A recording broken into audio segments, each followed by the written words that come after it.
নমস্কার, পিয়ালি সংসারে আপনাদের প্রত্যেককে স্বাগত। আজকে আমি আরেকটি নতুন রেসিপি নিয়ে চলে এসেছি, এঁচোড়ের ডালনা কিংবা এঁচোড়ের তরকারি। তার আগে বলে রাখি, যারা আমার চ্যানেলটি সাবস্ক্রাইব করেছেন তাদের অনেক অনেক ধন্যবাদ। আর যারা এখনও সাবস্ক্রাইব করেননি তাদের সাবস্ক্রাইব করে দেওয়ার অনুরোধ রাখলাম। আর লাইক, শেয়ার আর কমেন্টসের মাধ্যমে আপনাদের সহযোগিতা আমার একান্ত কাম্য।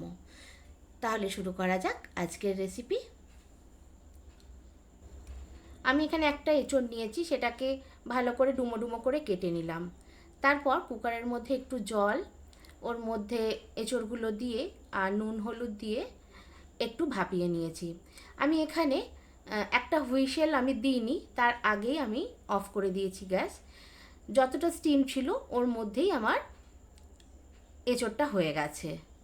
এঁচোড়টা কিন্তু খুব বেশি সেদ্ধ হলে ভালো লাগবে না, হালকা, বাদবাকি সেদ্ধটা কিন্তু আমার কড়াইতেই হয়েছে। এরপর আমি একটা ঝুড়িতে এঁচোড়টা নামিয়ে রেখে দিলাম, আর কয়েকটা কাজু বাদাম আমি জল দিয়ে বেটে রেখে দিলাম। এরপর একটা কড়াই বসিয়ে ওর মধ্যে কিছুটা সর্ষের তেল দিয়ে সেদ্ধ করে রাখা এঁচোড়টা দিয়ে ভালো করে ভেজে নিলাম।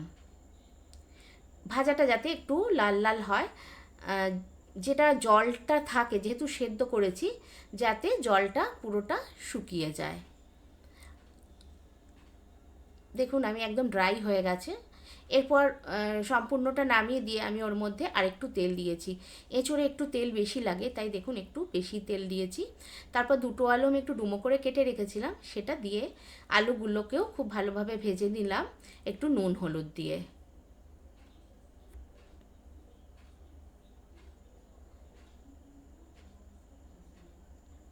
তারপর আলুটা লাল করে ভাজা হয়ে গেলে তুলে রেখে দিলাম। তারপর ওর মধ্যে দুটো তেজপাতা, একটু জিরে দিয়ে, আর আমি এখানে একটু চিনি দিয়েছি কালারের জন্য, আর একটা টমেটো, বড় সাইজের আমি একটা টমেটো কুচিয়ে দিয়ে দিলাম।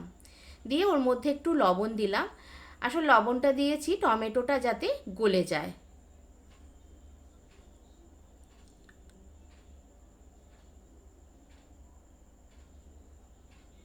তারপর আমি এক একে মশলাগুলো দিয়ে দিয়েছি, যেমনি 1 চামচ জিরে, 1 চামচ ধনে গুঁড়ো, তারপর পরিমাণ মতো হলুদ, লঙ্কার গুঁড়ো 1 চামচ, আর আদা আর রসুন বাটা আমি এখানে 2 চামচের মতো দিয়েছি, আর একটা কাঁচা লঙ্কা। আমি এখানে একটু রসুন দিয়েছি, আমি এখানে পেঁয়াজের ব্যবহার করিনি। আপনারা যদি মনে করেন যে নিরামিষ করবেন তাহলে কিন্তু রসুনটা স্কিপ করতে পারেন, তাহলেও কিন্তু খুব ভালো হবে টেস্ট। এরপর 2 চামচের মতো আমি দই দিয়ে ভালো করে কষিয়ে নিলাম। দেখুন অপূর্ব কালারটা এসছে। এরপর আমি একটু মিষ্টি দিলাম আর একটু গরম মশলা গুঁড়ো দিলাম। তারপর আমি ভেজে রাখা আলু আর এঁচোড়টা দিয়ে দিলাম।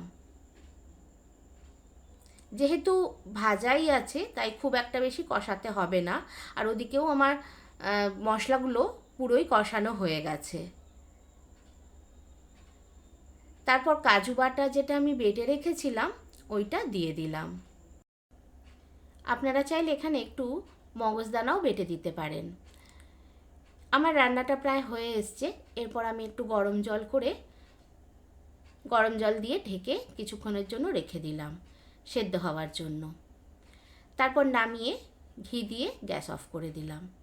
আমার রেসিপি আপনাদের কেমন লাগছে সেটা অবশ্যই জানাবেন।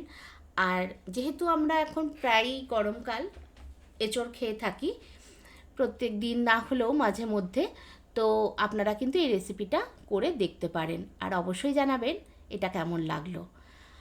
আজকের মতো এলাম, দেখা হচ্ছে আমার নেক্সট ভিডিওতে। ভালো থাকবেন, নমস্কার।